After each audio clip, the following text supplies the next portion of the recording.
قال النبي صلى الله عليه وسلم لا يؤمن أحدكم حتى يكون هواه تبعا لما جئت به قال الله تعالى إن الله وملائكته يصلون على النبي يا أيها الذين آمنوا صلوا عليه وسلموا تسليما اللهم صل على سيدنا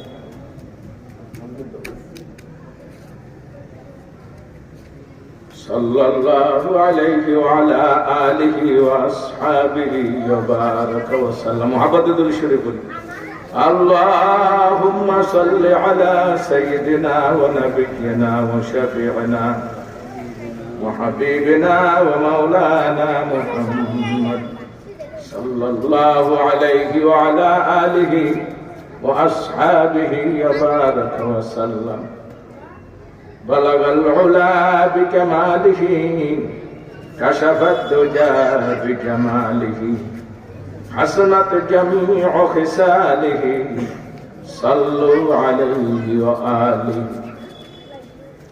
محمد نے آकर कुफर को मिटाया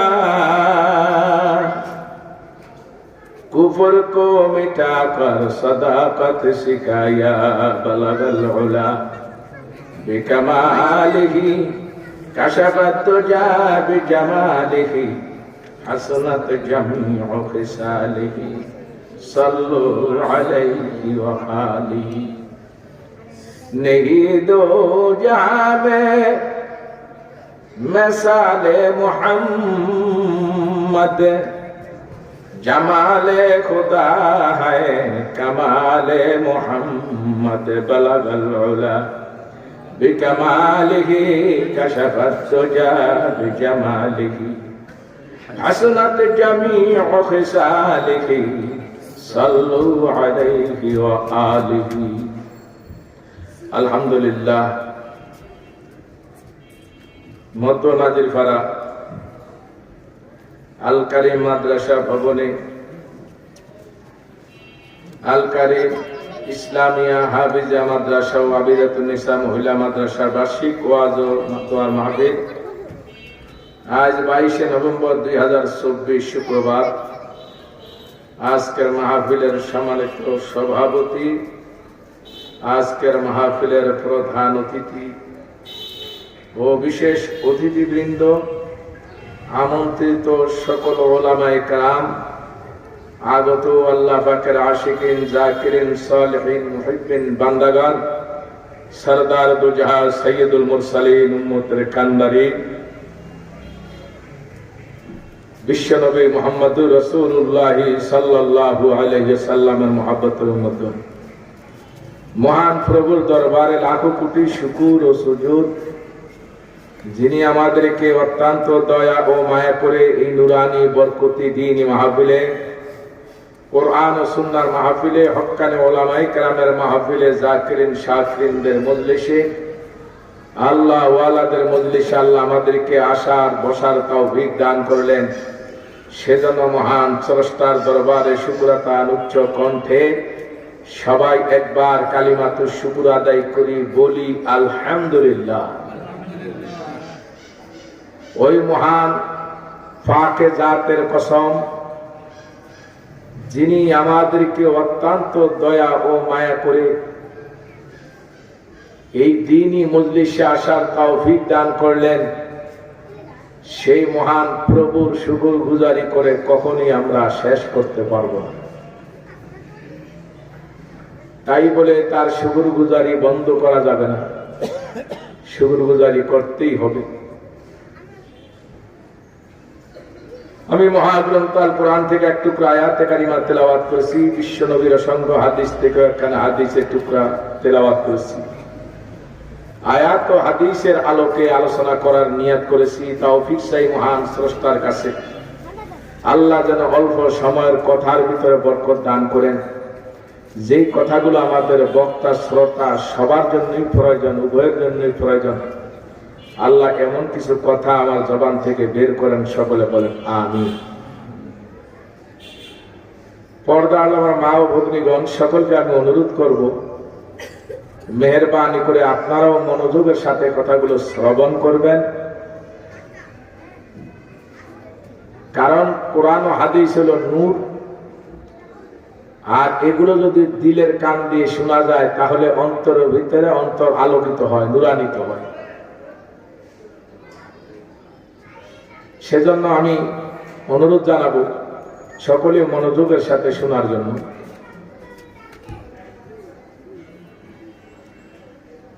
আল্লাহ পাক কালামে পাকের মধ্যে ফরমান, হে ঈমানদারগণ, দুনিয়ার ধন দৌলত সম্পদ সন্তান কোনো কিছুতেই যেন তোমাদেরকে আমি আল্লাহর জিকির থেকে, ইবাদত থেকে, স্মরণ থেকে ফিরাইতে না পারি। তুমি যদি দুনিয়ার ধন সম্পদের পিছনে পড়ে, সন্তানের প্রেমে পড়ে, মালের প্রেমে পড়ে, ক্ষমতার প্রেমে পড়ে, ইজ্জতের প্রেমে পড়ে যদি তুমি আল্লাহকে ভুলে যাও, তাহলে তুমি ক্ষতিগ্রস্তদের অন্তর্ভুক্ত হবে। ইয়া আইয়ুহাল্লাযীনা আমানু লা তুলহিকুম আমওয়ালুকুম ওয়ালা আওলাদুকুম আন যিকরিল্লাহ ওয়া মান ইয়াফআল যালিকা ফাউলাইকা হুমুল খাসিরুন। প্রমাণ হয় আয়াতের দ্বারা আল্লাহ পাক নসিহত করেছেন ঈমানদারদেরকে, হে ঈমানদারগণ, যারা তোমরা পরকাল বিশ্বাস করো, যারা আল্লাহ ও রাসূলের প্রতি ঈমান এনেছো, যারা জান্নাত জাহান্নামের প্রতি ঈমান এনেছো, যারা আসমানি কিতাবের উপর ঈমান এনেছো, যারা আল্লাহর সৃষ্টি ফেরেশতাদের উপর ঈমান এনেছো, যারা ভালো মন্দের তাকদীরের উপরে যারা ঈমান এনেছো, আমানতু বিল্লাহি ওয়া মালাইকাতিহি ওয়া কুতুবিহি ওয়া রুসুলিহি ওয়াল ইয়াউমিল আখির ওয়াল কদরি খাইরিহি ওয়া শাররিহি মিনাল্লাহি তাআলা ওয়াল বা'সি বাদাল মাউত। আমাদের জীবনের সুখ দুঃখ, শান্তি অশান্তি, বিপদ আপদ, মুসিবত, বেরাম পীড়া, সুখ শান্তি যা কিছু আমাদের জীবনে আসবে, এগুলো আমাদের তকদিরের লেখা, এগুলো আমাদের ভাগ্যে ছিল। তকদির দুই প্রকার, একটা তকদির হলো চেষ্টা করলে পরিবর্তন করা যায়, আরেকটা আছে চেষ্টা করেও পরিবর্তন হবে না। যেমন কেউ যদি মৃত্যু থেকে বাঁচতে চায়, এটা চেষ্টা করলেও মৃত্যু থেকে সে বাঁচতে পারবে না। এরকম অনেক আছে যেগুলো চেষ্টা করেও তার থেকে বাঁচার উপায়। এই জন্য আমাদের তকদিরের উপরে পরিপূর্ণ বিশ্বাস রাখতে হবে।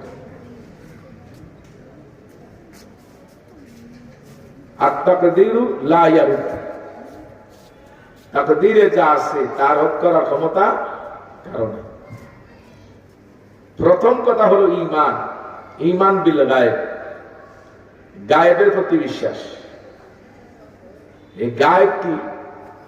প্রথম গায়েব হলো আমরা কেউ আল্লাহকে দেখি না, না দেখে তো বিশ্বাস করি। অমালাইকা আল্লাহর ফেরেশতাদের একজনেরও আমরা দেখি না, দেখছি নাকি? না দেখে বিশ্বাস করতেছি। অকুতুবি, আসমানি কিতাব সমূহের মধ্যে শুধু কোরআন ব্যতীত আর কোনো কিতাব আমরা দেখিনি, সব কিতাবের উপরে আমাদের বিশ্বাস আছে। অরসুলি, সমস্ত নবী রসুল আল্লাহ যাদেরকে নবী ও রসুল হিসাবে পাঠিয়েছে আমাদের সবার প্রতি ঈমান আছে। আমাদের নবী সর্বশেষ এবং সর্বশ্রেষ্ঠ।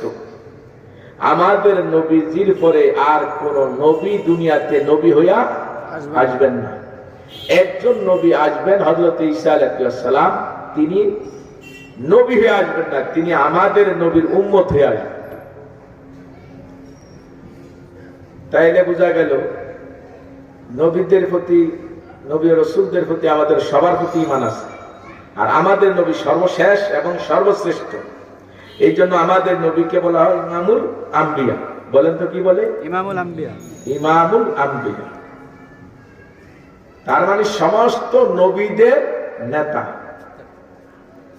ইমামুল মুরসালিনও বলা হয়, তার মানে সমস্ত রাসূলদেরও নেতা। এরপরে আমাদের বিশ্বাস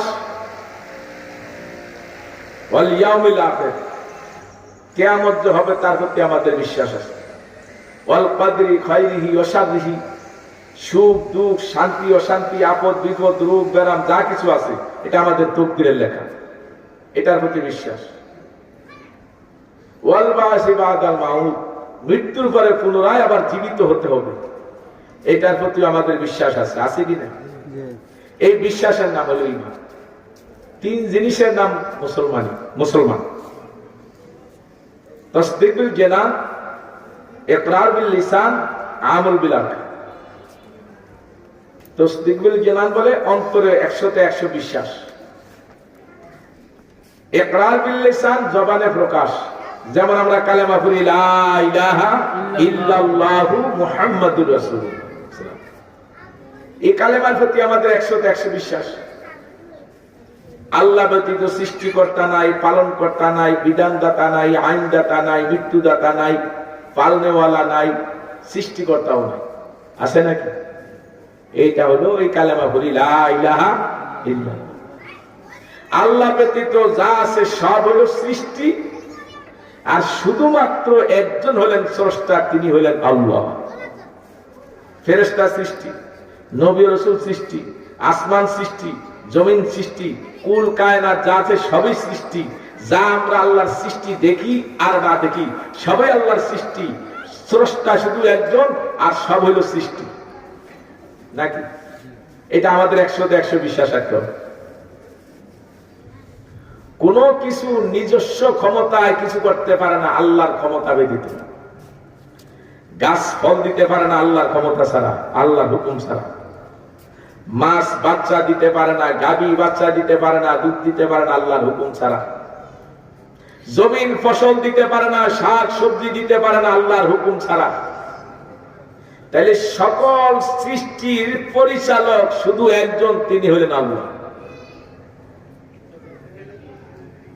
সেই মহান প্রভুর প্রতি বিশ্বাস 100তে 100। আংশিক আনলেও হবে না, 12 আনা আনলেও হবে না, 15 আনা আনলেও হবে না, 15.5 আনা আনলেও হবে না, 16 আনার 16 আনাই আল্লাহর প্রতি আমাদের বিশ্বাস স্থাপন করতে হবে। আমাদের কারো কাছে জিজ্ঞাসা করে পরামর্শ করে এই পৃথিবী আল্লাহ সৃষ্টি করে নাই, কিন্তু আমাদেরকে সৃষ্টি করতে যে আল্লাহ ফেরেশতাদের কাছে আমাদের ব্যাপারে পরামর্শ করছে। وَإِذْ قَالَ رَبُّكَ لِلْمَلَائِكَةِ إِنِّي جَاعِلٌ فِي الْأَرْضِ خَلِيفَةً, হে ফেরেশতারা, আমি কি আমার প্রতিনিধি দুনিয়াতে পাঠাতে চাই, এই ব্যাপারে তোমাদের মতামত কি? ফেরেশতারা বলেন, قَالُوا أَتَجْعَلُ فِيهَا مَن يُفْسِدُ فِيهَا وَيَسْفِكُ الدِّمَاءَ وَنَحْنُ نُسَبِّحُ بِحَمْدِكَ وَنُقَدِّسُ لَكَ। হে আল্লাহ, এদের সৃষ্টি করবেন কেন? এরা করে মারামারি, কাটাকাটি, খুনাখুনি, রক্তপাত ঘটাবে। হে আল্লাহ, আমরাই তো তোমার তাসবিহ তাহলিল, তোমার প্রশংসা সব তো আমরাই করতেছি, এদেরকে আবার দরকার কি? আল্লাহ বলেন, ইন্নী আ'লামু মা লা তা'লামুন, আমি আল্লাহ যা জানি তোমরা তা জানো না। তাহলে আল্লাহ পাক আমাদেরকে সৃষ্টি করলেন ফেরেশতাদের কাছে চ্যালেঞ্জ করে, ফেরেশতাদের সঙ্গে চ্যালেঞ্জ করে। এখন যদি আমরা দুনিয়াতে আসার পরে আল্লাহর বিধান না মানি, আল্লাহর আইন না মানি, আল্লাহকে 100তে 100 বিশ্বাস, ভক্তি, মহব্বত করতে না পারি, তাহলে আমরাই দায়ী, আমরাই দোষী। আর যারা আল্লাহর কথা মানে, আল্লাহর প্রশংসা করে, আল্লাহর বিধান মানে, আল্লাহর কোরআন মানে, নবীর সুন্নাহ মানে, তাদেরকে নিয়ে আল্লাহ ফেরেশতাদের কাছে গর্ব করে। হে ফেরেশতারা, আমি বলছিলাম না আমি যা জানি তোমরা তা জানো না, আমি আমার প্রতিনিধি দুনিয়াতে পাঠাতে চাই, এই ব্যাপারে তোমাদের সাথে পরামর্শ করেছিলাম, তোমরা আমাকে পরামর্শ দাও নাই, রায় দাও নাই। তোমরা বলেছো যে এরা মারামারি কাটাকাটি করবে, তো দেখো এরা তো দুনিয়াতে আমার দেখে না, আমার নবীকেও দেখে না, আমার ফেরেশতাদেরকেও দেখে না, জান্নাত জাহান্নামও দেখে না, পরকালও দেখে না, শাস্তিও দেখে না, সুখও দেখে না। এরপরে এরা নামাজ পড়ে, এরা রোজা রাখে, এরা কোরআনের কথা শুনে, নবীর সুন্নাহর কথা শুনে, ওয়াজ মাহফিলে যায়, আলেমদের কথা শুনে, এরা তাহাজ্জুদের নামাজ পড়ে, এরা গভীর আল্লাহর কাছে কান্নাকাটি করে, জিকির আজকার করে, এত আমল করতেছে। হে ফেরেশতারা, যদি এরা দেখতো কেমন করতো, বলে আল্লাহ এরা যদি দেখতো তাহলে তো পাগল পাড়াই হয়ে যেত, দুনিয়াই ছেড়ে দিত। আল্লাহ ফেরেশতারা তো বলো, যারা আমি আল্লাহকে না দেখে বিশ্বাস করে, আমার বেহেশত দুজক না দেখে বিশ্বাস করে, জান্নাত জাহান্নাম না দেখে বিশ্বাস করে, আমার ফেরেশতাদেরকে না দেখে বিশ্বাস করে, আর বিশ্বাসটাও কোনো দেখার চেয়ে কম নয়, বরং দেখলে যা বিশ্বাস করত, না দেখো তাই বিশ্বাস করে, এই জন্যই আমি এদেরকে মুসলমান বলি, ইমানদার বলি। জোরে জোরে বলি সুবহানাল্লাহ। দেখে বিশ্বাসের চেয়ে না দেখে বিশ্বাসের দাম অনেক বেশি। কি বলেন, কথা ঠিক না? আল্লাহু আকবার। নবীজি যখন মেরাজের ঘটনা শুনাইলেন ফজরের নামাজের পরে মুসল্লিদেরকে, তখন কাফেররা তো অস্বীকারী, কেউ কেউ দুশ্চিন্তায় করে গেছে, কেমন কথা, এক রাত্রে আরশে আজিমে গেছে, আল্লাহর সঙ্গে কথা বলছে, এই করছে সেই করছে, দুনিয়ার কিছু, এটা কেমনে সম্ভব? আবার বাইতুল মুকাদ্দাস যেটা জেরুজালেমে, এখন ইহুদিরা যেখানে মুসলমানদেরকে ঢুকতে দেয় না, সেখানে নবী ইমামতি করছে, সেখানে নামাজ পড়ছে, মক্কার থেকে কত দূর, তা কেমনে সম্ভব? এটা তাদের বিশ্বাস হয় না। আবু বকর সিদ্দিকের বলে, আবু বকর সিদ্দিক, তোমার বন্ধু, তোমাদের নবী মুহাম্মদুর রাসূলুল্লাহ বলে নাকি সে রাত্রে আল্লাহর সাথে মেরাজ করছে, আরশে আজিমে গেছে, আল্লাহর সাথে কথাবার্তা হয়েছে, তারপরে সে বাইতুল মুকাদ্দাসে নাকি যাওয়ার বেলায় 2 রাকাত নামাজের ইমামতিও করছে, এই সেই, এগুলি কি তুমি বিশ্বাস করো? আমার নবী যদি বলে তো বিশ্বাসের মধ্যে আমার বিন্দু পরিমাণ সন্দেহ নাই, নবীর কথাই সত্য, এটা আমি আবু বকর 100তে 100 বিশ্বাস করি। যে যেরকম মানে তার কথার বিশ্বাস সেই মানেরই তো হবে। আমার নবী জীবনে কোনোদিন সন্দেহমূলক কথা বলেন নাই, মিথ্যা তো দূরের কথা। তো নবীর কথা সাহাবীরা বিশ্বাস করবে না কেন? নবীজি যা বলছেন তাই তারা কি বিশ্বাস করেছে। তো আল্লাহর বেলায় তো আরো বেশি, আল্লাহর বেলায় তো অসত্যের কোনো গন্ধ নাই। কি বলেন, কথা ঠিক না বেঠে? এই জন্য আল্লাহ কোরআনের শুরুতেই বলছেন, যালিকাল কিতাবু লা রাইবা ফীহ, এই কিতাবের মধ্যে 30 পারা কালামের ভিতরে সন্দেহের কোনো অবকাশ নেই, ভুল তো দূরের কথা। সেই কালামে পাকের মধ্যে আল্লাহ বললেন, হে ঈমানদারগণ, দুনিয়ার ধন সম্পদের পিছনে পড়িয়া, মালের পিছনে পড়িয়া, ক্ষমতার পিছনে পড়িয়া, টাকার পিছনে পড়িয়া তোমরা আল্লাহকে ভুলে যেও না। হাজার হাজার কোটি টাকা আত্মসাৎ করলা, কার স্বার্থে?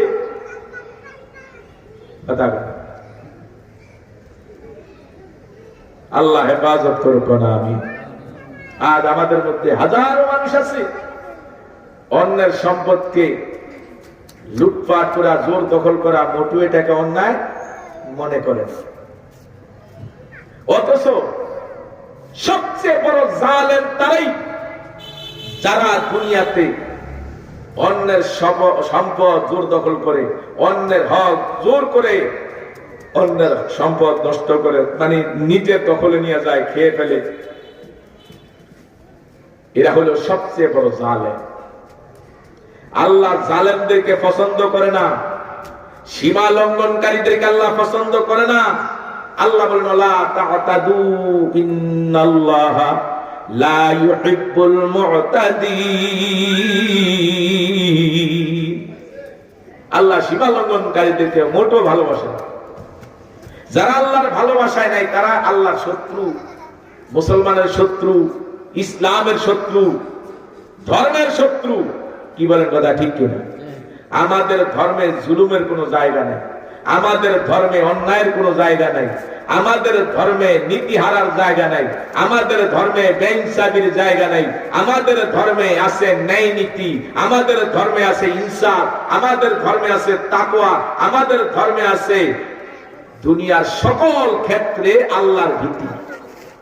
কি বলেন, কথা ঠিক না? এই জন্য আল্লাহ বললেন, হে ইমানদারগণ, ধন দৌলত টাকা পয়সা পাইয়া তুমি সুযোগ পাইছো, তোমার হাতে ক্ষমতা আছে, তুমি হাজার হাজার কোটি টাকা মারতে পারবা, খবরদার তা করবা না। কারণ বান্দার হক আল্লাহ কি করবে না, ক্ষমা। আল্লাহ বলে, ইয়া আইয়ুহাল্লাযীনা আমানু লা তাকুলু আমওয়ালাকুম বাইনাকুম বিল বাতিল, তোমরা অন্যায় ভাবে কারো হক নষ্ট করো না, খাইও না, জুলুম করে খাইও না, চুরি করে খাইও না, ডাকাতি করে খাইও না, লুটপাট করে খাইও না। কারণ যারা অন্যের সম্পদ জোর করে খাইলো, সে পেটের মধ্যে জাহান্নামের আগুন ভরলো। কিসের আগুন বলল? ফি বুতুনিহিম নার, পেটের মধ্যে জাহান্নামের আগুন ঢুকে। এই জন্য আল্লাহ বলে, হে ইমানদারগণ, ইয়া আইয়ুহাল্লাযীনা আমানুত্তাকুল্লাহা হাক্কা তুকাতিহি ওয়া লা তামুতুন্না ইল্লা ওয়া আনতুম মুসলিমুন। হে ইমানদাররা, তোমরা আমি আল্লাহকে ভয় করো, ভয় করার মতো ভয় করো। মুসলমান না হয়ে তোমরা কেউ মৃত্যুবরণ করো না, কারণ মুসলমান না হয়ে যদি মরো, ঠিকানা হবে জাহান্নাম। আল্লাহর কাছে একটাই মাত্র ধর্ম পছন্দের ধর্ম, তার নাম ইসলাম। কি বলেন, কথা ঠিক কিনা? আল্লাহ কোরআনে বলেন, ইন্নাদ-দীনা ইনদাল্লাহিল ইসলাম ওয়া মান ইয়াবতাগি গায়রাল ইসলামি দীনান ফালা ইউকবালা মিনহু ওয়া হুয়া ফিল আখিরাতি মিনাল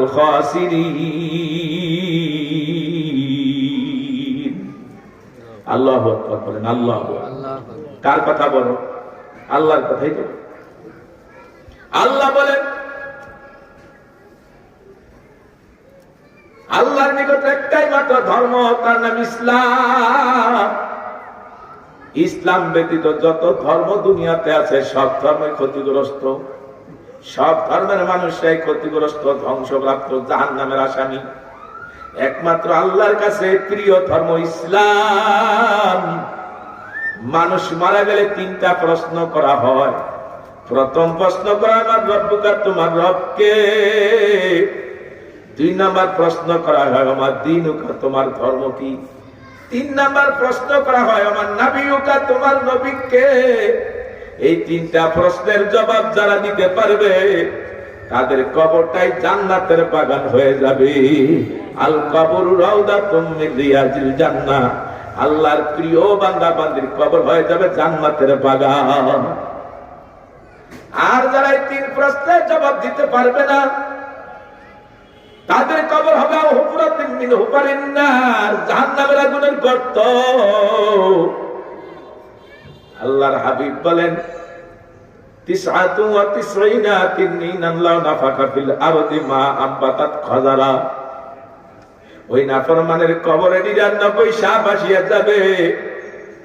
একটা সাপ যদি দুনিয়াতে একবার মাথা উঁচু করিয়া একটা মাত্র নিঃশ্বাস ফেলতো, এই নিঃশ্বাসের কারণে দুনিয়ার গাছপালা, লতা পাতা, মাটিটা পর্যন্ত জ্বলিয়া ছাই হয়ে যাইত। কিয়ামত পর্যন্ত জমিন থেকে একটা ঘাস, একটা তরুলতা কোনোদিন আর উঠত না। যেই সাপের নিঃশ্বাস এত বিষ, সেই সাপের ধ্বংসনে কত মারাত্মক বিষ। এই জন্য আল্লাহর হাবিব ফরমান, কবরের 3 প্রশ্নের জবাব যদি দিতে চাও, দুনিয়াতে তুমি এমন ইমানদার হও, তোমার ইমানের মধ্যে কোনো ভেজাল থাকতে পারবে না। আল্লাহর উপরে 100তে 100 তাওয়াক্কুল রাখো, ভরসা রাখো। ওয়া মাইয়া তাওয়াক্কাল আলাল্লাহি ফাহুয়া হাসবুহু, আল্লাহ পাকের উপরে যারা ভরসা রাখে, আল্লাহ তাদের জন্য যথেষ্ট। কি বলেন, কথা ঠিক কিনা?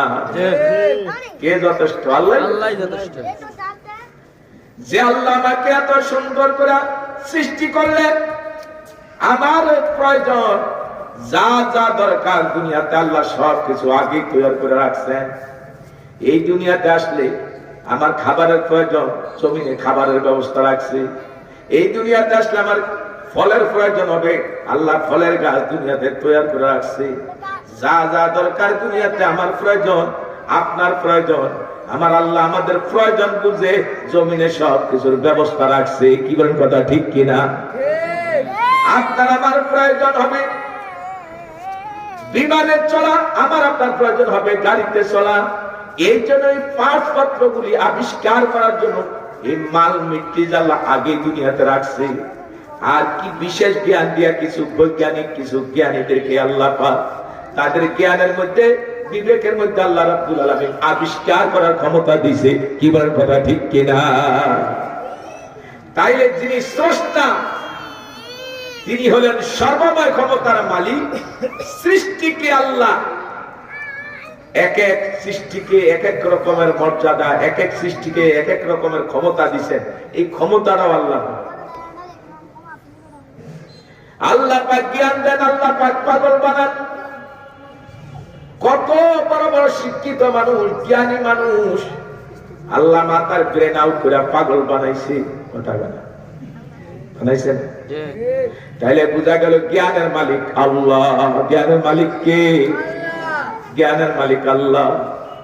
আমার চালাইতেছেন আল্লাহ, আমার চক্ষু দিচ্ছেন আল্লাহ। আমি যে যা দেখতেছি আমার তার নিজস্ব ক্ষমতা না। আমার হাত দিয়ে কাজ করে এটা আমার নিজস্ব ক্ষমতা না। ক্ষমতা দিচ্ছেন কে? যে পাও দিয়ে আমি চলি এই পায়ের ক্ষমতা না, পায়ের ক্ষমতা দিলেন কে? যে জবান দিয়ে কথা বলি এই জবানের ক্ষমতা না, জবানের ক্ষমতা দিলেন কে? কত মানুষের জবান দিয়ে কত কথা বলতে পারতেন, আজকে জবানটারে ফসল করে দিছেন, এখন আর মুখ দিয়া কথা বলতে পারে না। এমন হাজারো ঘটনা আছে না? না,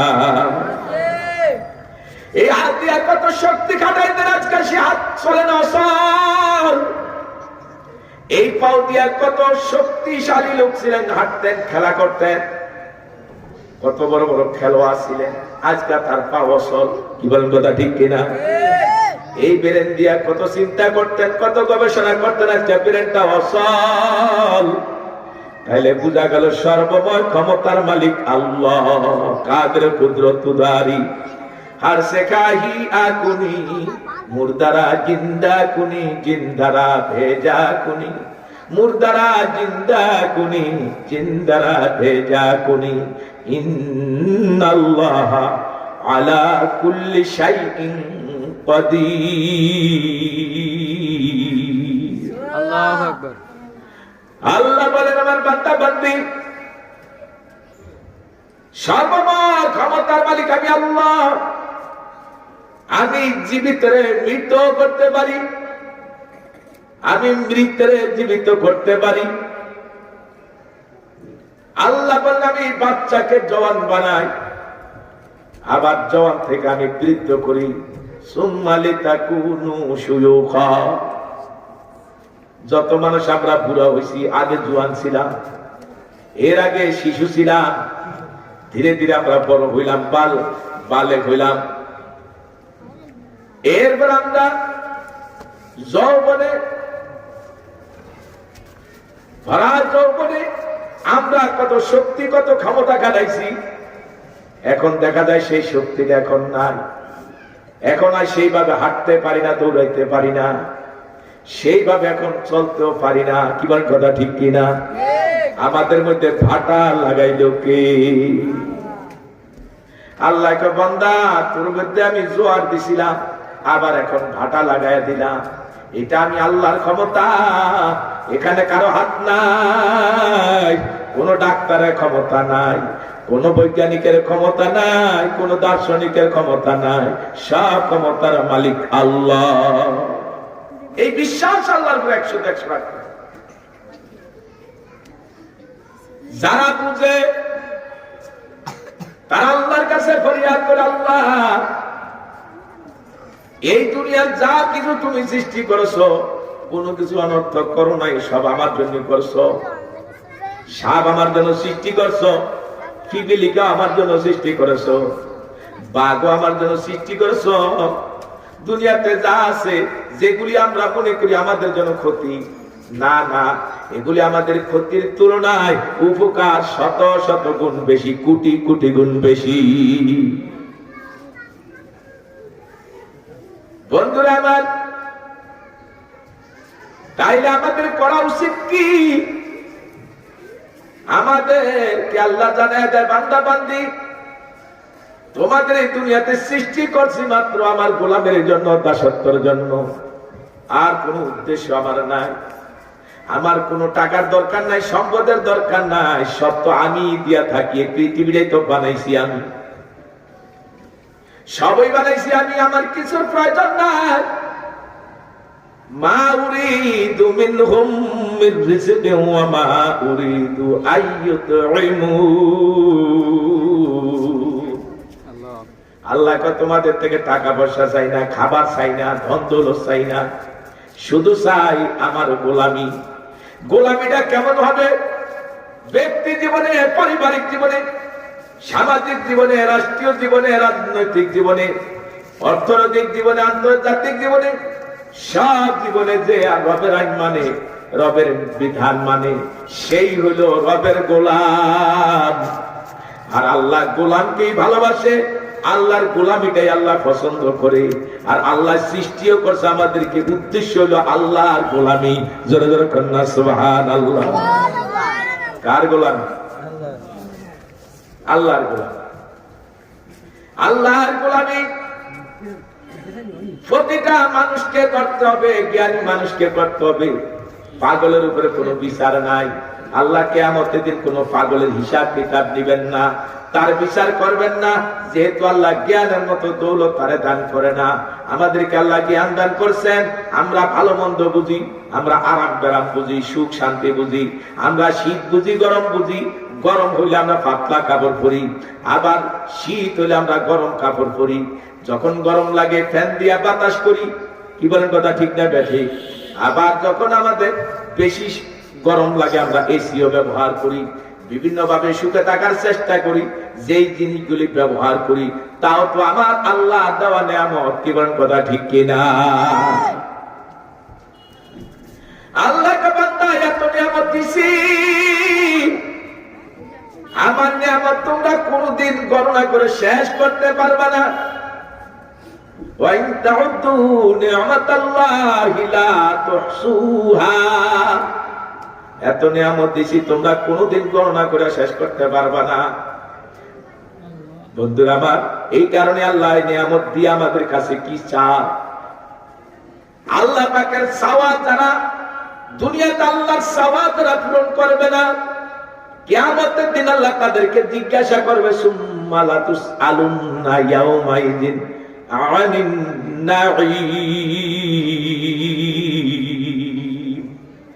নিয়ামত সম্পর্কে জিজ্ঞাসা করে, এই এই নিয়ামত আমি তুলে দিছিলাম, এই এই নিয়ামত দিছিলাম, এগুলি ব্যবহার করে তুই কি করছিস? হে বান্দা বান্দি, আজ তোর একজন কর্মচারী কাজ না করলে, তোর কথা না মানলে তার চাকরি থেকে তারে বের করে দেস। রে বান্দা বান্দি, ঘরে কাজের বুয়া রাখছ, মেয়ে রাখছ, কাজ না করলে তারে বাসার থেকে নামিয়ে দেস। দুনিয়াতে তুই তোর কাজের জন্য যারে রাখস, তোর কাজ তারে দিয়া না চলে তারে বের করে দেস। ও বান্দা বান্দি, এই জমিনটা বানাইছি আমি, আসমানটা বানাইছি আমি, এই কুল কায়দা সব সৃষ্টি আমার, ভোগ করস তুই। আর আমার আইন মানলি না, আমি তোর জন্য এক বেলার খানা বন্ধ করি না। আমার আইন মানলি না, নামাজ পড়লি না, রোজা রাখলি না, পর্দা করলি না, হজ যাকাত ফরজ আদায় করলি না, তারপর আমি তোর খানা বন্ধ করি না, পানি বন্ধ করি না, বাতাস বন্ধ করি না। আমার এখন নিয়ামত ভোগ করলি রে, নিমক হারাম, আমার আইন মানলি না। তাইলে এবার বুঝে দেখ তোর করা কি উচিত। আল্লাহ কিয়ামতের দিন এই জন্য মানুষকে গুনাহগার পাপীদেরকে বলবে, ইকরা কিতাবাকা কাফা বিনাফসিকাল ইয়াউমা আলাইকা হাসিবা। আজকে তোর কিতাব তুই পড়, তোর আলাদা বাপ। বন্ধুরা আমার, গুনাহগার পাপীদেরকে আমলনামা দেওয়া হবে পিছনে দিয়া, বাম হাতে দাও। বাম হাতটা এমনি নিবে না, বুকের নিচে দিয়ে নিবে, বুকের নিচে দিয়ে সিরিয়া। আল্লাহ হুকুম করে ফেরেশতারা এই নাফরমান নারী পুরুষের বাম হাতটা তার বুকের নিচে দিয়ে ছিদ্র করে পিছনে টাইনা বের করে ফেলা। এই বাম হাতটা পিছনে যখন টেনে বের করে ফেলবে, এবার পদ আমলনামা গুনার আমলনামা গুনাহগারকে দেওয়া হবে। এবার আল্লাহ বলে পদ তোর আমলনামা তুই পড়। ফেরেশতারা বলে আল্লাহ তার চেহারা সামনে, আমলনামা পিছনে, কি করে তারা পড়বে? আল্লাহ ডাক দিয়া বলে ফেরেশতারা নাফরমানের গর্দানটা ঘুরাইয়া মটকায়া পিছনে ঘুরাইয়া দে। এই গর্দানটা মাথাটা মটকায়া পিছনে ঘুরাইয়া দিবে। বন্ধুরা আমার, এমন কোন একটা বদ আমল বাকি পড়ে না যেটা তার বদ আমল নামায় উঠে নাই। রসিকতা করে গালি দিছে, গালিটা উঠতে রইছে। জীবনে যত গুনাহ করছে সব গুনাহ তার ওই বদ আমল নামা সব উঠে গেছে, একটাও বাদ পড়ে না। সুদের গুনাহ, জেনার গুনাহ, চুরির গুনাহ, ডাকাতির গুনাহ, খুন খারাপের গুনাহ, জোর দখলের গুনাহ, লুটপাটের গুনাহ, হাজারো মানুষের হক নষ্ট করে বিদেশে বাড়ি করছে, সেই গুনাহ যত গুনাহ আছে সব গুনাহ তার আমল নামায় উঠে যাবে। আফসোস করলে কোনো লাভ হবে। এই জন্য আল্লাহ রাব্বুল আলামিন বলেন, বান্দা কার পিছনে পড়া তুমি আল্লাহকে ভুললা? তোমার আল্লাহ তো তোমার এক সেকেন্ডের জন্য ভুলে না। যদি আল্লাহ তোমাকে ভুলতো, এই দুনিয়াতে একটা মিনিট তোমার বাঁচার ক্ষমতা ছিল না। আল্লাহ যদি তোমাকে ভুলতো, তোমার বাঁচার উপায় ছিল না। বাঁচাইছে কে? আল্লাহ। আল্লাহ সজাগ, আমরা ঘুমাই। আল্লাহ সজাগ থেকে আমাদের পাহাড়ি করে জোরে কন্যা সুবহানাল্লাহ। জুন্নুন মিসরি রাহমাতুল্লাহ আলাইহি বলেন, আমি একদিন নদীর পারে গেলাম। নদীর পারে যাওয়ার পর দেখি একটা বিচ্ছু ওই কচ্ছপটা পানির উপরে ভেসে মানে উপরে উঠছে। আর বিচ্ছুটা দেখলাম নজর করে, বিচ্ছুটা কচ্ছপের পিঠের উপরে বসছে। এরপরে দেখলাম কচ্ছপটা পানির উপরে দিয়া পিঠ ভাসায় ভাসায় সাঁতরায় যাইতে আছে। আমিও পিছনে সাঁতরায় চলা শুরু করলাম। এরপরে দেখলাম নদী পার হওয়ার পর ওই বিচ্ছুটা আবার উপরে উঠে কচ্ছপটা পানির উপর থেকে জমিনে উঠছে, ডাঙ্গায় উঠছে। উঠার পরে ওই বিচ্ছুটা পিঠের থেকে ডাঙ্গা গেছে। এবার বিচ্ছুটা হাঁটতেছে। হাঁটতে হাঁটতে দেখলাম অনেক দূর চলে গেল। এরপরে দেখলাম একটা গাছের গোড়ায় একটা মানুষ শোয়া। ওই শোয়া মানুষটার সামনে মাথার উপর একটা সাপ, কান পাইতে এইভাবে সাপটা মানে এইভাবে রয়েছে, সবল মারবে। এমন সময় এই বিচ্ছুটা ওই সাপটার লেজে দিয়া বেড়ে মাথার কাছে যেমন একটা আঘাত করলো, আঘাতের কারণে সাপটা গড়ায় গড়ায় শেষ পর্যন্ত মারা গেল। সাপটা মারা যাওয়ার পরে বিচ্ছুটা আবার চলে আসলো। আর দেখলাম লোকটা সজাগ হয়ে গেল, সাপ তো মারা গেল। ওই লোকটা আশ্চর্য হয়ে গেল, ব্যাপার কি? সাপ কে মারলো? আমার কাছে সাপ মরে রইল। সাপটারে মারলো কে? ওই কুদরতের মালিক আল্লাহ। না ঘুমায়া বান্দারে সাপে কাটবে, আল্লাহ বরদাস্ত করতে পারে না। আবার আল্লাহর একটা প্রাণী দিয়া সাপটারে মেরে ফেললেন, আর আল্লাহর বান্দার আল্লাহ বাঁচায় দিলেন। এইটাই কাদের কুদরত, খোদার ক্ষমতা। কাদের কুদরত তুদারি হার সে কাহিয়া কুনি, মুর্দারা জিন্দা কুনি, জিন্দারা ভেজা কুনি। ইন্নাল্লাহ আলা কুল্লি শাইইন কাদির। সর্বময় ক্ষমতার মালিক কে? সর্বময় ক্ষমতার মালিক আল্লাহ। আল্লাহ শুধু আমাদের কাছে চাইছে আল্লাহর গোলামি। আল্লাহ চাইছে আল্লাহর গোলামি। ব্যক্তি জীবনে, পারিবারিক জীবনে, সামাজিক জীবনে, রাষ্ট্রীয় জীবনে, রাজনৈতিক জীবনে অর্থনৈতিক জীবনে, আন্তর্জাতিক জীবনে, সব জীবনে কার হুকুম মানা লাগবে? আল্লাহর হাবিব ফরমান, আল্লাহর ফরজ ইবাদতগুলির মধ্যে, ফরজ আমলের মধ্যে একটি আমল হলো কাসবিল হালালি ফারিদাতুন বাদাল ফারিদা। হালাল কামাই। কি কামাই? হালাল কামাই। আজকে হালালের মধ্যে আমরা হারাম ডুবে গেল। হালাল হারাম যখন মিশ্রিত হয়ে যায় তখন আর হালালটা হালাল থাকে না। কি বলেন কথা ঠিক কিনা? হালালটাকে হালাল থাকে। এক মন দুধের মধ্যে সামান্য সোনা পড়ছে, এখন দুধটা কোন দিক দিয়ে হালাল বুঝার উপায় আছে? পুরা দুধটাই নষ্ট হয়ে গেল, হারাম হয়ে গেল। কথা বলেন, পুরা দুধটাই নষ্ট হয়ে গেল। এর জন্য মানুষ হালাল হারামকে তমিজ করে। এটা মুসলমানের একটা গুরুত্বপূর্ণ বৈশিষ্ট্য। মুমিনরা হারাম বর্জন করবে, হালাল গ্রহণ করবে। হালাল এটা অনেক বড় গুরুত্বপূর্ণ। হালাল অর্জন করে কেউ যদি বড় লোক হয়, টাকাওয়ালা হয়, এটা দোষ না। আর হারাম অর্জন করা যদি হাজার হাজার কোটি টাকার মালিক হয়, 360টা বাড়ির মালিক হয়, লাভ কি রে বাবা? তুমি তো জাহান্নাম খরিদ করছো।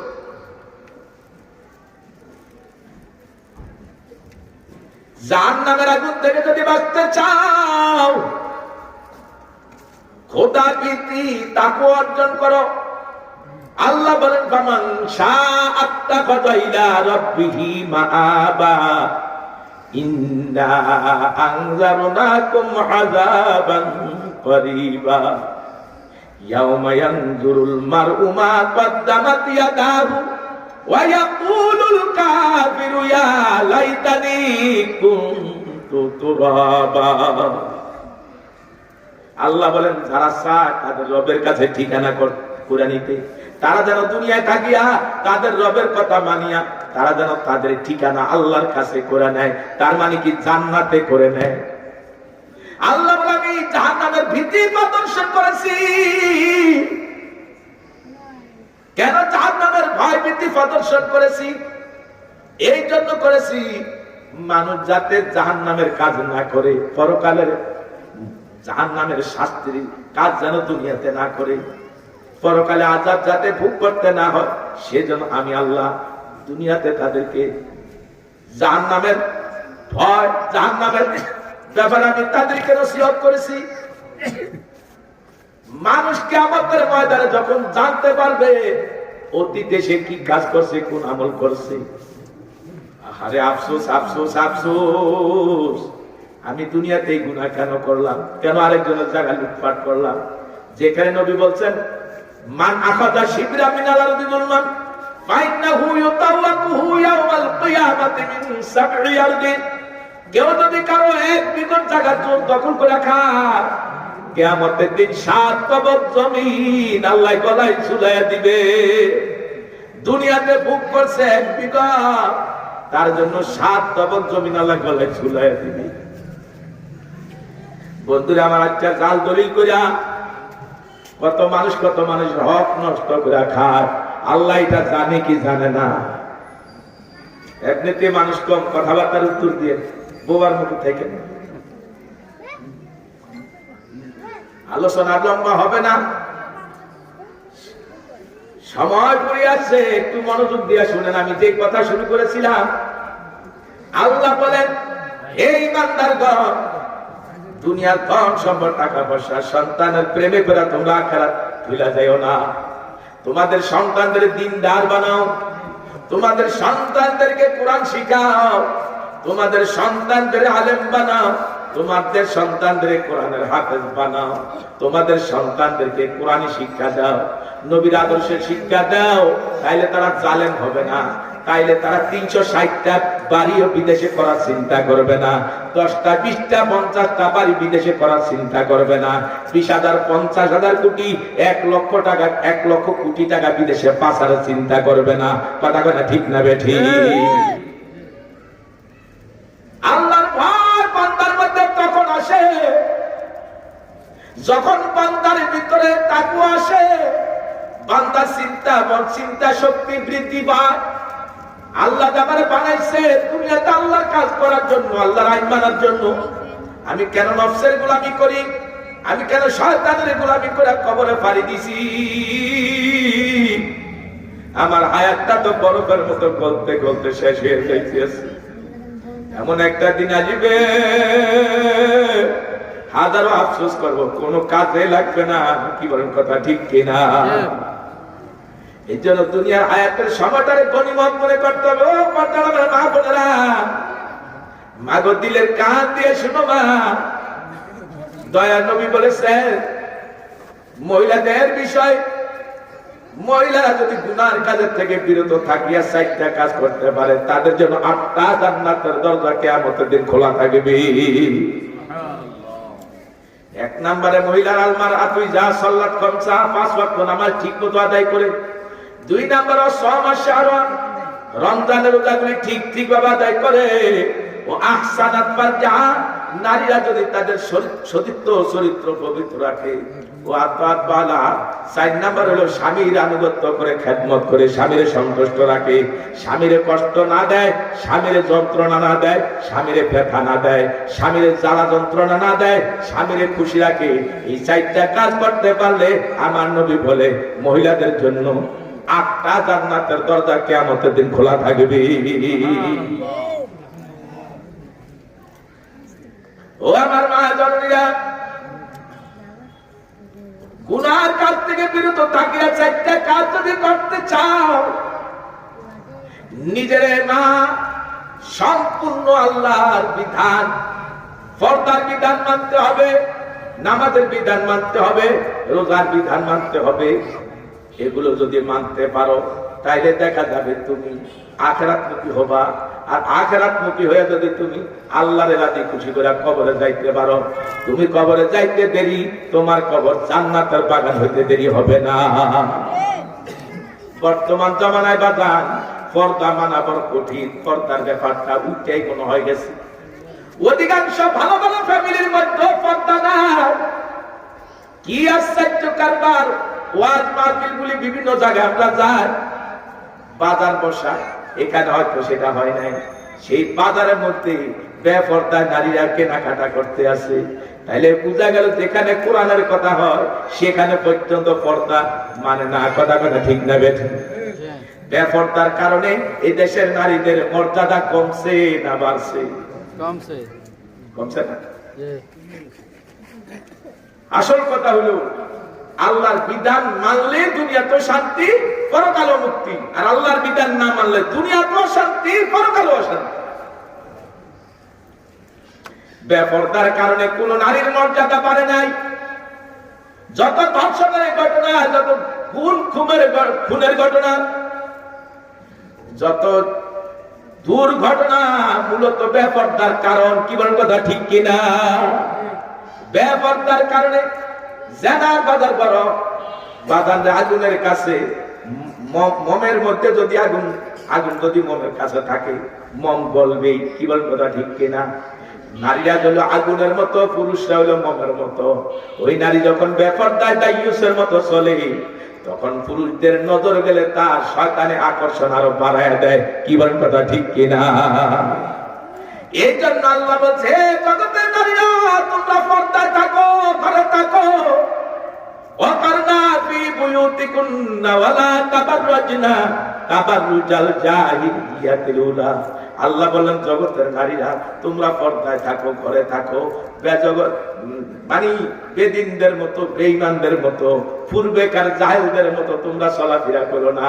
নবীজি স্ত্রীদের ব্যাপারে আয়াতটা নাযিল হয়েছে, নবীজির স্ত্রীদের ব্যাপারে নাযিল হইল, কিন্তু আয়াতটা কিয়ামত পর্যন্ত সকল উম্মতের নর নারীর জন্য। কি বলেন কথা ঠিক কিনা? এই জন্য আল্লাহ বলেন হে নারীরা, তোমাদের জীবনকে সুন্দরভাবে সাজাও, তোমাদের জীবনটা সুন্দর করো, তোমাদের জীবনটা আল্লাহর ভয়, আল্লাহর খৌফ তোমাদের অন্তরে পয়দা করো। আল্লাহর ভয় ছাড়া কোনো মানুষ আখিরাতমুখী হতে পারে না। যখন মানুষের মধ্যে ভয় থাকবে, আমার মরার পরে কি হবে, অনেক কপাল করা আছে মৃত্যুর উপরে কি হবে চিন্তাও তার দিলের মধ্যে নাই। কি বলেন কথা ঠিক কিনা? মরার পরে কি হবে? মরার পরে বাজান একটু আগে বলেছিলাম, মরার পরে প্রথম ঘাটি হলো কবরে। কবরে যে ধরা খেয়ে যাবে, হাসরের ময়দানে সে ধরা খাবে। হাসরের ময়দানে ধরা যে খাবে, ফুলসিরাতে ধরা খাবে, মিজানের কাছে ধরা খাবে, সব জায়গায় ধরা খাবে। এই জন্য যে কবরে পার পেয়ে যাবে, সে আর কোনো জায়গায় বিপদে পড়বে না, কোনো জায়গায় মুসিবতে পড়বে না। এই জন্য কবরের ঘাটি হলো প্রথম ঘাটি। এই ঘাটির থেকে যদি বাঁচতে চায়, প্রথম 3 প্রশ্নের জবাব দিতে হলে দুনিয়াতে রবের আইন মানা লাগবে। রবের আইন মানতে পারলে জবাব দেওয়া যাবে। যখন ফেরেশতা প্রশ্ন করবে, ফেরেশতার মাথা আসমানের জমিনে পাও, তামাম দুনিয়া জোড়া দেহ, আর হাতের মধ্যে হাতের ভিতরে থাকবে বিরাট লোহার হাতুড়ি। বন্ধুরা আমার, এক একটা চক্ষু হবে বড় বড় দিঘির মতো নীল রঙের। ধমক দিয়া যখন বলবে, বল মাগরুকা তোর রবকে। এই জবাব দেওয়াটা এত সহজ না দুনিয়াতে, যদি আল্লাহ রাজি খুশি না করে যাওয়া যায়। কি বলেন কথা ঠিক কিনা? হযরতে খাদিজাতুল কুবরা রাদিয়াল্লাহু তাআলা নবীর স্ত্রী, প্রথম স্ত্রী, ইন্তেকালের পূর্বে এমন কান্দ মাটির মধ্যে গড়ায় গড়ায় কান্দে, আল্লাহ আমি যদি কবরে ধরা খাইয়া যাই, আমি যদি সেখানে ফেরেশতার প্রশ্নের জবাব দিতে না পারি, তাইলে তো আমার মুসিবত শুরু হয়ে যাবে, আযাব শুরু হয়ে যাবে। আহারে নবী আয়া দেখে হযরতে খাদিজাতুল কুবরা গড়ায় গড়ায় পাগলের মতো কান্না শুরু করে দিছে। নবী জিজ্ঞাসা করে, খাদিজা এত কান্নার কারণ কি? খাদিজা বলে, দয়ার নবী, কবর হলো প্রথম ঘাটি, আপনি বলছেন। আর ফেরেশতারা যে সুরত নিয়ে প্রশ্ন করতে আসবে, আমি ভয়ে যদি ভুলিয়ে যাই, আমি যদি জবাব না দিতে পারি, আমার উপায় কি হবে? নবী বললেন, ও খাদিজা, তোমার ভয় যেহেতু আছে, আল্লাহ তোমার ব্যাপারে সহজ করে দিবে। হযরত খাদিজাতুল কুবরা রাদিয়াল্লাহু তাআলা বললেন, ইয়া রাসূলুল্লাহ, আপনার কাছে আমার ফরিয়াদ, আপনি আমার মৃত্যুর পরে আপনার একটা জামা আমার গায়ে পরায় দিবেন, যাতে আপনার জামার বরকতে আমারে যেন আযাব কবরে না দেয়। আপনি যিনি যে জানাজার ইমামতি করবে, দয়ার নবী যখন সবাই মাটি ছুটি দিয়ে চলিয়ে যাবে, আপনি কথা দেন, মুনকার নকির আইসা প্রশ্ন না করা পর্যন্ত আমি যদি ভুলে যাই, আপনি আমার উপরে থেকে বসিয়ে দিবেন, আমার স্মরণ করে দিবেন। ওই সময় পর্যন্ত আপনি আমার কবরের পাশে থাকবেন। নবী বললেন, খাদিজা রে, তুমি দিনের জন্য সব কুরবানি করে দিছো, তুমি বড় ধনী ছিলা, তোমার অনেক সম্পদ ছিল, টাকা ছিল, সব তুমি ইসলামের জন্য আমার হাতে দিয়ে সব দিনের জন্য তুমি ব্যয় করে ফেলাইছো। যাও, তোমার আমি কথা দিলাম, আমি তোমার কথা মানবো, তোমার শর্ত আমি কবুল করলাম। হযরতে খাদিজাতুল কুবরা রাদিয়াল্লাহু তাআলা ইন্তেকাল করার পরে নবীজি দাফন কাফনের পরে সবাই চলে গেল, নবীজি কবরের পাশে বসে রইলেন। দীর্ঘ সময় হয়ে গেল, নবীজি কবরে মুনকার নবী আসছে বলে কোনো কিছু জানতে পারলেন না। জিবরাইল আয়েশা জানে, ইয়া রাসূলুল্লাহ, আপনি কবরের পাশে কেন বসে রইছেন? দয়ার নবী ডাক দিয়ে কয়, জিবরাইল, আমি তো খাদিজার সঙ্গে আমার কথা ছিল, মুনকার নবীর যতক্ষণ পর্যন্ত প্রশ্নের করলে প্রশ্নের জবাব না দেওয়া পর্যন্ত আমি তার কবরের কাছে থাকবো, তাতে সে জবাব দিবে, জবাব দেওয়ার সাহস পাবে। হযরতে জিবরাইল বলে, ইয়া রাসূলুল্লাহ, আপনার খাদিজা কবরের ভয় অনেক কাঁদছে, আপনার খাদিজা দিনের জন্য সব কুরবানি করেছে, আল্লাহ তার প্রতি রাজি খুশি হয়ে গেছে। কবরের প্রশ্নের জবাব খাদিজার দিতে হবে না, খাদিজার পক্ষ থেকে আল্লাহ নিজে জবাবের ব্যবস্থা করে দিয়েছে। বন্ধুরা, আমার নবীর স্ত্রী নবীজির জন্য এত কিছু কুরবানি করলো, ওহী নাযিল হওয়ার আগে দীর্ঘদিন পর্যন্ত নবীজি জাবালে নূর, যেখানে কোরআন নাযিল হচ্ছে, হাজিরা গেলে সেই পাহাড়টা দেখছেন। এই পাহাড়ে উঠতে কত সময় লাগে? আমরা দুর্বলরা তো উঠতেই পারি না। যারা শক্তিশালী মানুষ তাদের উঠতে অন্তত 2 ঘন্টার আগে উঠা যায় না। এখন তো সিঁড়ির ব্যবস্থা আছে, তখন তো তাও ছিল না। এই খাদিজা সেখানে খাবার নিজে তৈরি করে নবীর জন্য খানা পৌঁছাইতো। নবীর এত আদরের স্ত্রী, নবীর দুঃসময় যে নবীর পাশে ছিল, সান্ত্বনা দিছে, সেই খাদিজা যদি কবরের ভয়ে অস্থির থাকে গো মা, আর আজকে তুমি আমি মাগো কি আশায় বসে রয়েছি, মাগো কেন এত উশৃঙ্খল চলাফেরা, কেন গো মা আজকে তোমার আমার এই ধরনের জিন্দিগি মা, একটু কি ভাবো না, একটু কি চিন্তা করো না? যত সময় যায়, যত মাস যায়, যত বছর যায়, হায়াত থেকে সময়টা মাইনাস হয়ে যাইতেছে। এমন একটা সময় আসবে মালাকুল মউত তোমার আমার জান বের করে নিবে। কলিজা তুমি সিরিয়া মা, একটা মিনিটের জন্য দুনিয়াটা থাকার সুযোগ নাই গো মা। এই জন্য হাতে পায়ে পড়িয়া বলি মা, আজকাল থেকে নিয়াত করো আর জীবনে কোনোদিন ইচ্ছা করে নামাজ ছাড়বা না, রোজা ছাড়বা না, পর্দা ছাড়বা না। মাগো এগুলি বড় জরুরি আমল। ও মা, নামাজ 5 ওয়াক্ত ফরজ, পড়তে গেলে 1 থেকে 1.5 ঘন্টা সময় লাগে, কিন্তু মানে পর্দা 1-1.5 ঘন্টা করলে চলবে না, পর্দা 24 ঘন্টায় করা লাগবে। রোজা 1 মাস ফরজ বছরে, কিন্তু পর্দা 12 মাস ফরজ। কথা বলেন ঠিক না বেঠিক? দিনও ফরজ, রাতেও ফরজ, এই তো গুরুত্বপূর্ণ ফরজ। আজকে তুমি মানতেছ না। মাগো যাদের সাথে বিবাহ যায় শরীয়তে, তাদের সাথে খোলামেলা দেখা করা হারাম। আজকে আমাকে তোমার রং, তোমার চেহারা, তোমার সৌন্দর্য পর পুরুষের সাথে ওপেন করে দেখাও, এটা সম্পূর্ণ হারাম, হারাম। যত পুরুষ তোমার দিকে তাকাবে, প্রতিটা নজর একটা তোমার চোখে যেতে হবে। একজন পুরুষ যদি তোমার দিকে 10 বার তাকায়, 20 বার তাকায়, 20টা চোখের জানা হবে। এইভাবে শত শত পুরুষ তোমার দিকে তাকালে প্রত্যেক পুরুষের চোখের জানা যা হবে, ওই দায়ুস মহিলাটার একা ততগুলি গুনাহ হয়ে যাবে, একাই ততগুলি গুনাহ হয়ে যাবে। মা, মারে জাহান্নামের আগুন সহ্য করতে পারবি নি মা। ও মা, জাহান্নামের আগুন দুনিয়ার আগুন থেকে 70 গুণ বেশি তেজের আগুন।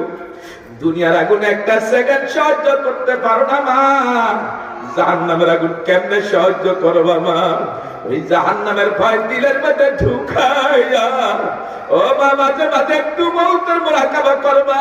কত আপনজনের ঘর থেকে বের করে দিলাম, কই আজকে আমার শ্বশুর শাশুড়ি, কই আমার দাদা দাদি, নানা নানি, কই আমার মা বাবা, কত আপনজন। আমার মতো তারাও দুনিয়াদারি করছিল, সংসারী করছিল, ঘরে ছিল। আজকে তারা কোথায়? যে এই ঘরে আমি বসবাস করি, এই ঘরে তো একদিন আমার শ্বশুর শাশুড়ি ছিল, আজকে তারা কোথায়? এমন একটা দিন আসবে আমিও চলিয়া যাব, এই ঘরের মালিক অন্যরা হবে, আমাদের সন্তানরা হবে। কি বলেন, কথা ঠিক কিনা? এই জন্য আমি আজকের আলোচনা মাগো এই কথাটাই বুঝাতে চাই। ও মা, আল্লাহর বিধান সর্বক্ষেত্রে মানতে হবে। আল্লাহর আইন যারা মানে তারাই আল্লাহ দলের, যারা আল্লাহর আইন মানে না তারা শয়তানের দলের। বেপরদা করলে শয়তান খুশি, জেনা ব্যভিচার করলে শয়তান খুশি, যত গুনাহ কাজ করলে শয়তান খুশি। গুনাহ থেকে বেঁচে থাকতে হবে আল্লাহ খুশি। আর আল্লাহরে খুশি করতে পারলে তারাই হবে আল্লাহর দলের। আর আল্লাহ কিয়ামতের ময়দানে জায়গা রাখছে 2টা, একটা জায়গা আল্লাহর আরশের নিচে, আরেকটা জায়গা সূর্যের নিচে হবে। আরশের নিচে যারা জায়গা পাবে তাদের চিন্তা থাকবে না, ভয় থাকবে না, পেরেশানি থাকবে না। ওই মুসিবতের থেকে বাঁচতে চাইলে দুনিয়ার জীবনে আমাদেরকে আল্লাহর বিধান প্রতিটা ক্ষেত্রে মানতে হবে। কি বলেন, কথা ঠিক কিনা? আমার মা জননীদেরকে আরো বলবো, মা, ধৈর্য পাহাড় পরিমাণ থাকতে হবে। ধৈর্য হারা হলে আল্লাহর নৈকট্য লাভ করা যায় না। এই জন্য আল্লাহ বলেছেন, আল্লাহ মা'আস সাবিরিন, আল্লাহ ধৈর্যশীলদের সাথে। দুঃখে সুখে, বিপদে আপদে, মুসিবতে, রোগে বেড়াতে কষ্ট পাই আল্লাহর উপরে নারাজ হওয়া যাবে না। আল্লাহর উপরে থাকতে হবে। আল্লাহ, তুমি আমারে বেড়া ফিরা দিছো, ধৈর্য ধরা তৌফিক দাও। আল্লাহ, আমার এই বিপদ আপদ দিছো, আল্লাহ আমি তোমার উপর রাজি, তুমি আমার উপর নারাজ হইও না। আল্লাহ তুমি আমার উপরে বেজার হইও না, আল্লাহ তুমি আমার দুনিয়াতে বিপদ দিছো, আখিরাতে বিপদ দিও না। ও মালিক, দুনিয়ার বিপদ তো সাময়িক, অল্প সময়ের জন্য, আর তা খুবই সামান্য, কিন্তু আখিরাতের বিপদ তো মহা বিপদ। আখিরাতের বিপদে পড়ে গেলে ওই বিপদ থেকে তো শেষ রক্ষা হবে না। তাই বলতেছিলাম, কবরের 3 প্রশ্নের জবাব দিয়া যদি কবর জান্নাতের বাগান বানাতে চায়, প্রথম নাম্বারের জবাব দিতে হবে রব্বি আল্লাহ। মুখস্থ করে গেলে জবাব দেওয়া যাবে না, কিন্তু রবের আইন মানলে সর্বক্ষেত্রে সর্ব আমলে আল্লাহর আইন ঠিকঠাক মতো মানলেই তারাই জবাব দিতে পারবে আমার রব আল্লাহ, আমার রবকে রব্বি আল্লাহ, আমার রব আল্লাহ। যারা ধর্মের সীমা লঙ্ঘন করবে না তারা জবাব দিতে পারবে দ্বীন আল ইসলাম, আমার ধর্ম নাম ইসলাম। নবীজি সম্পর্কে যখন প্রশ্ন করা হবে বলবে হুয়া মুহাম্মাদুর রাসূলুল্লাহ সাল্লাল্লাহু আলাইহি সাল্লাম। যে নবীর সুন্নাহ মানবে, যে নবীর আদর্শ মানবে, যে নবীর সুন্নাহকে মহব্বত করবে, জবাব সে দিয়ে দিতে পারবে। এই জন্য নবীজি আমার বলেন লা ইউমিনু আহাদুকুম হাত্তা ইয়াকুনা হাওয়াহু তাবআন লিমা জিতু বিহি। নবীজি বলেন আমি আল্লাহর পক্ষ থেকে যা কিছু তোমাদের জন্য এনেছি তা যদি তোমরা অনুসরণ না করো তাহলে তোমরা পূর্ণাঙ্গ মুমিন হতে পারবে না। মুমিন হয়ে মরার জন্য নির্দেশ দিলেন কে? আল্লাহ। এই জন্য সন্তানদেরকে আমাদের ভবিষ্যৎ প্রজন্ম আমরা বলি, আমাদের আজকের সন্তান আগামী দিনের ভবিষ্যৎ।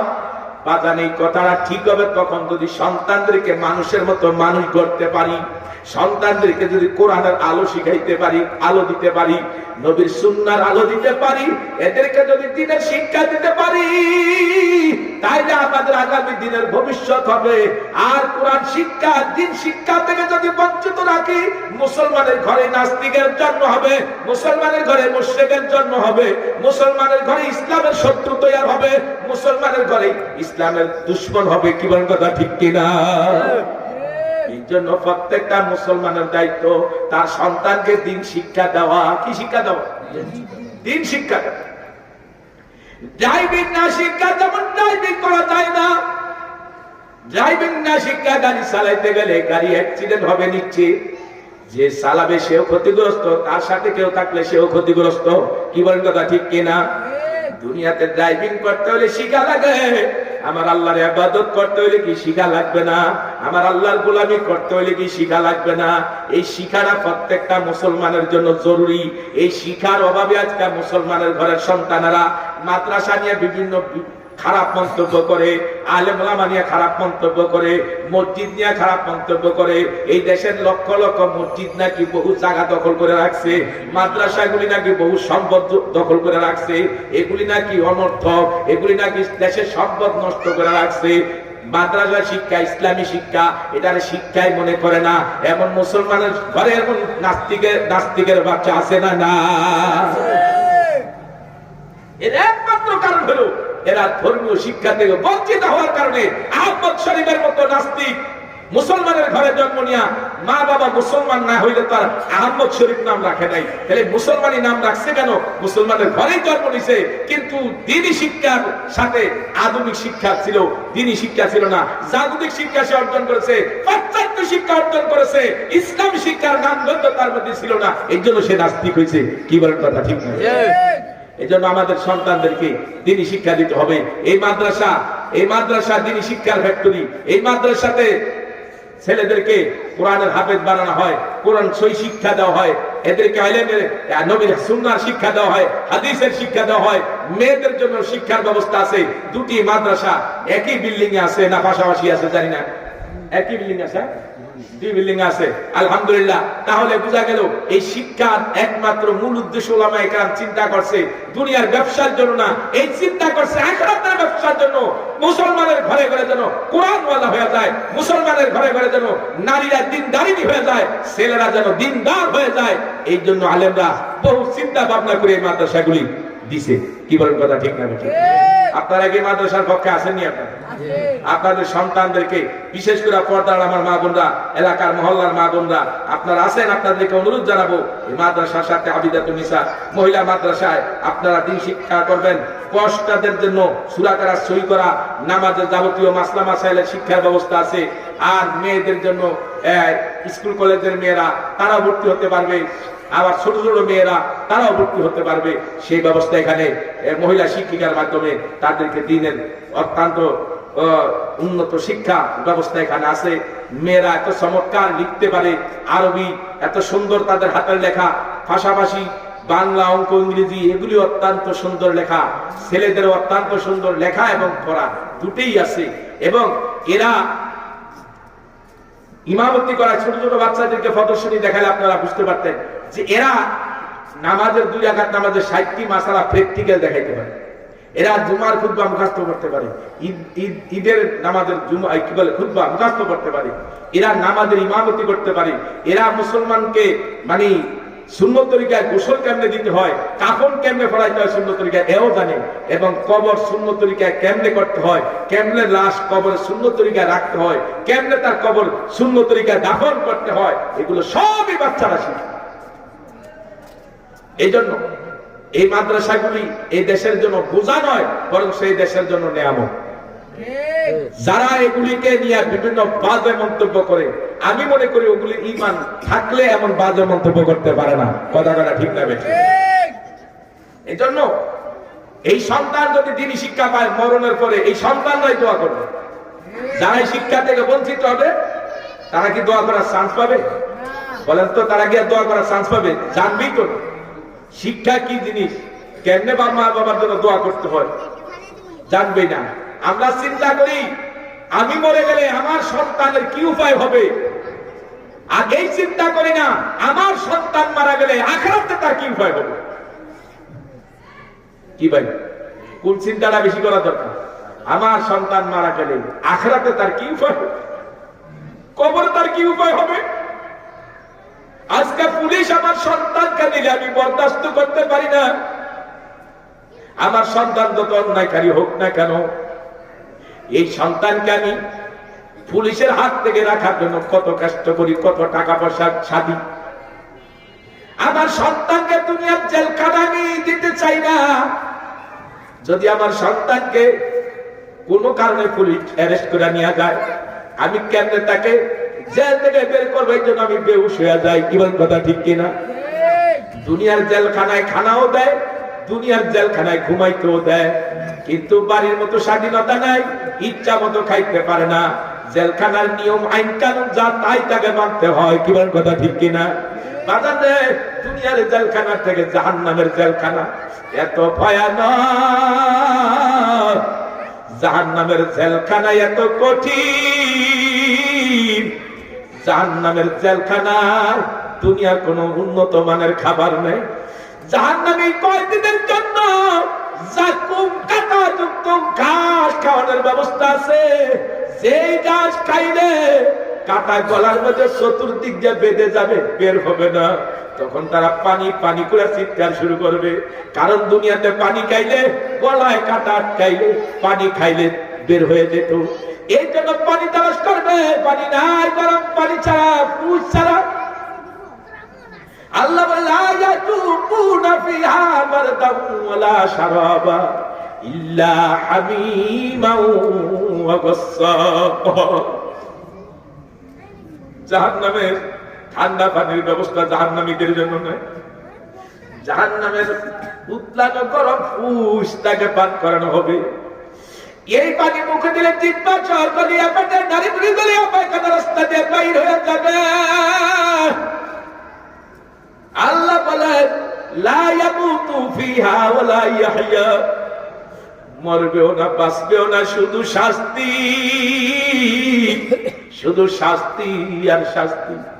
এই জন্য আমি হাতে পায়ে ধরিয়া বলবো, ও আমার মা জননীরা গো, মা ক্ষুধা পাইলে সহ্য করতে পারো না, দুনিয়ায় মা গো সামান্য কষ্ট একটু সহ্য করতে পারো না মা, জাহান্নামের আযাব তুমি আমি কেউ সহ্য করতে পারবো না।